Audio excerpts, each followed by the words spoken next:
Hello Whovians and YouTube. It's time for my review of...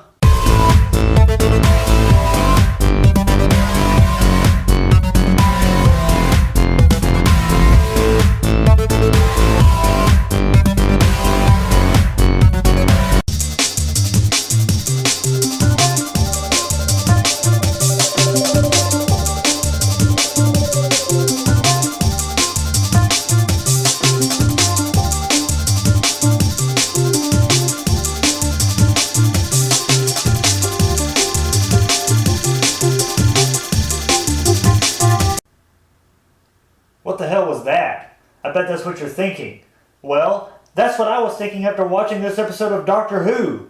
Why can't we get a proper Cybermen story anymore?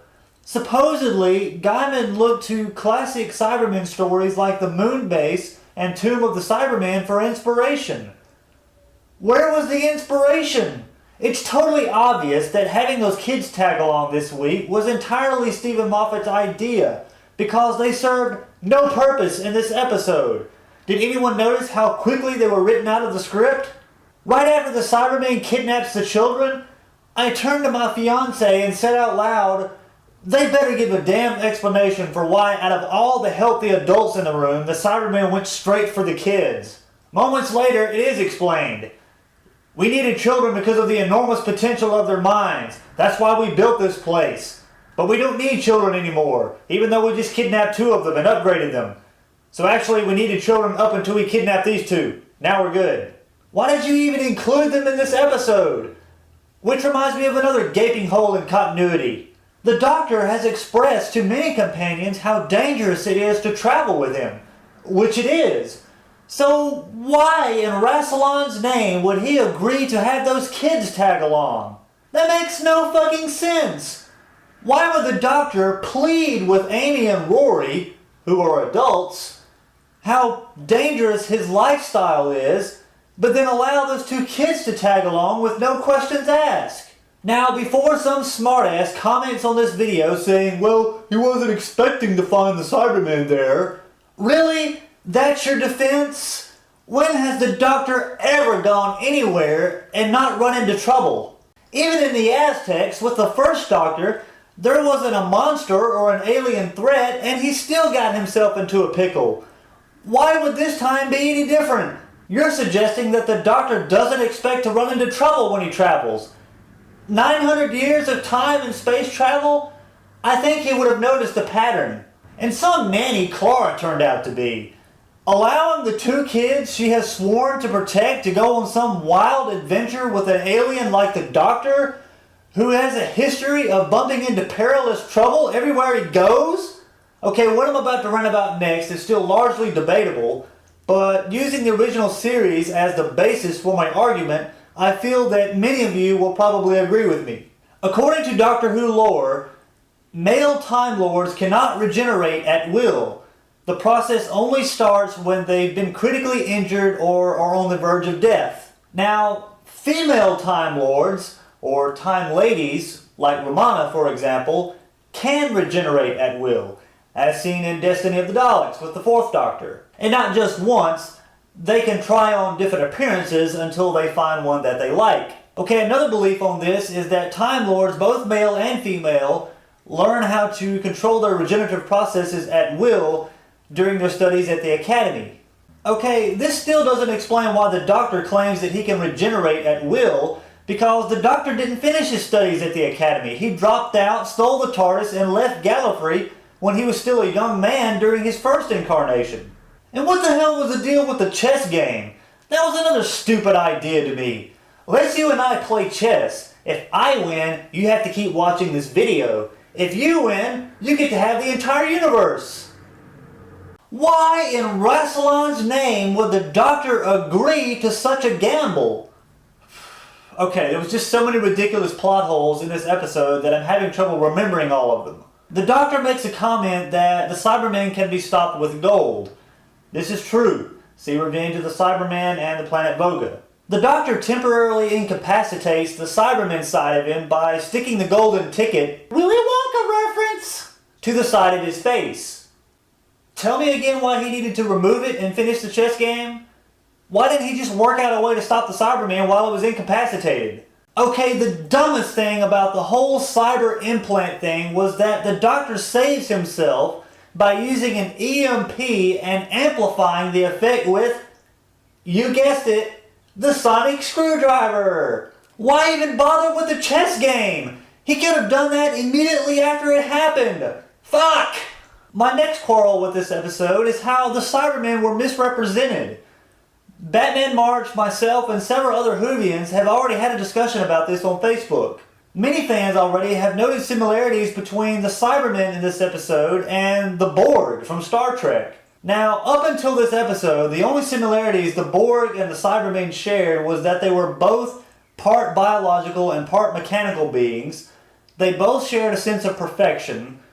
They both did not reproduce naturally to perpetuate themselves. Instead, they subjugated other species into their own by chopping up bits of them and replacing it with biological and mechanical components. Besides the lack of emotion, this is where the similarities ended. The Cybermen have never had the ability to adapt themselves at will to extreme conditions, within any short span of time anyway. No, they were like the Daleks, trial and error, and after years and years and years of countless defeats, they would alter their strategies to avoid repeating mistakes. The Borg aren't like this. They literally adapt to their environment on the spot. If anyone's seen Star Trek, then you know after that third phaser shot, you're fucked. The Borg actually match their shield frequency modulations to the frequency of the weapon being fired at them, rendering it ineffective. Now, I know that sounds like really nerdy, geeky techno-babble, and probably a lot of you are thinking, dude, get a life. But I take continuity in my science fiction seriously. Sorry if that makes me a weirdo. But now, apparently, the Cybermen have always had the ability to adapt. How the fuck does a mechanical man made entirely of metal, a good conductor of electricity by the way, able to adapt itself on the spot to make it invulnerable to electric discharges? We're also led to believe throughout the episode that the Doctor, under the control of the cyber implant, has the ability to control the other Cybermen. He actually summons them at one point. This too is also a rip from the Borg because it suggests that the Cybermen behave like a hive mind. So after the Doctor eliminates the implant's influence, how are the Cybermen still functioning? A note on the new Cyberman design. 2 words. Iron Man. This is an image of Iron Man I found on Google. Now, as you can see, I've tinted Iron Man's colors to a silvery color in Photoshop. Still not quite it, so let's see what happens when I lighten up the dark panels on his armor. Look at that! They look almost exactly the same! Did they even try to come up with an original design?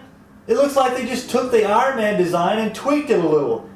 They even have the same chest light. Wait, what's that on Iron Man's hip? Is that the Cybus logo? It is!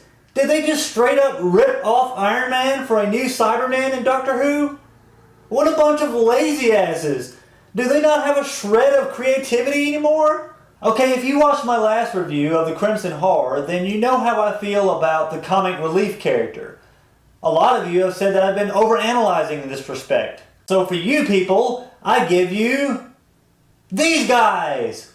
It was obvious that these 2 idiots were the fucking comic relief in this episode. How the fuck can you ever hope to make a Cybermen episode, or any episode for that matter, scary if you butter it up with comedy? This is fucking Doctor Who, not Red Dwarf! This episode was indeed a nightmare because it felt like just such a mess.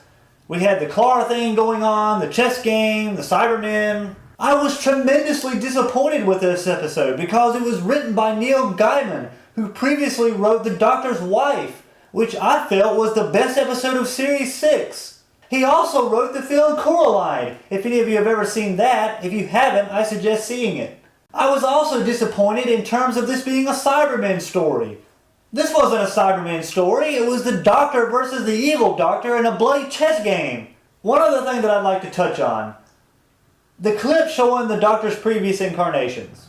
Okay, we're less than 6 months from the 50th anniversary now, and it's getting very annoying that the only references we're getting to the last 50 years are very, very, very subtle comments and clips. If that's all we're going to get for the 50th anniversary, I am going to be royally pissed.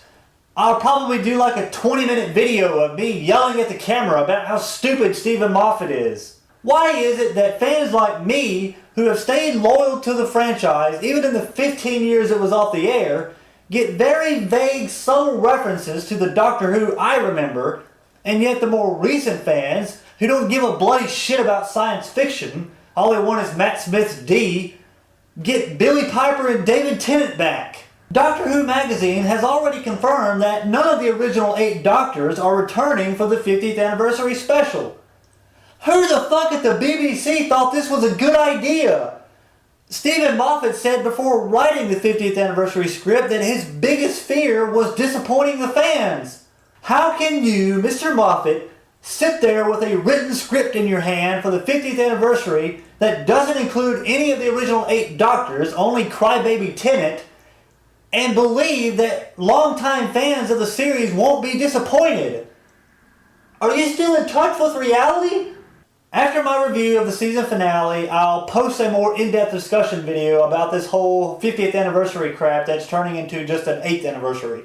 Nightmare in Silver, 4 out of 10, and that's probably still being generous. Be sure to subscribe if you like this review. You may be also interested in reading all my written reviews of all the new episodes of Doctor Who since Rose in my review blog. Go here. Be sure to like this video and share it with all of your Whovian buddies, especially if you're having a discussion elsewhere about what was mentioned in this review. See you next week.